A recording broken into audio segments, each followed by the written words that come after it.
Hello guys, magandang araw sa inyo guys. Magandang umaga dito guys. Dito kami ngayon guys, no. Nagbaon kami ng kuryente dito guys. Dito kami naghuhukay, dito na kami nagsira ng kalsada guys. Dahil natapos na namin ang pagsisira sa kalsada guys. Natapos na namin ang pagbaon sa cable, no, yung kuryente na kuryente cable na yan. Binaon na namin, nakabaon na. Ngayon ay connection na naman. Magko-connection na naman dyan sa itaas sa poste. Ganyan dito guys, no, yung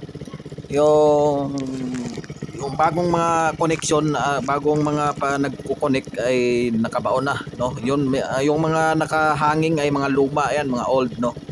So dito na naman ang mga magsisira ng kalsada. Yan guys, yan. Yan dito na naman sa ilalim na dito, itong sa ilalim na to, ito yung andyan yung ano, connection, no. Yan yung connection. So, andyan yung mga engineer guys, full force yung mga engineer. Ganyan yan guys, pag ma-connection talagang full force ang mga engineer. Magpapaantay yung engineer. Antayin nyo kami, wag nyo i-connect hanggat wala kami. Ganyan yan sila, no. Yan, mga engineer yan guys. Yan.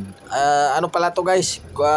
Ang pangalan na street na to ay Kosari Yulika, Zagreb. Ewan ko Zagreb ba sakop to.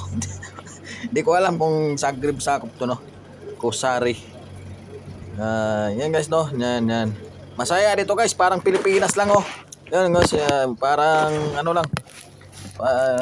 Kaso lang walang mga marites talaga.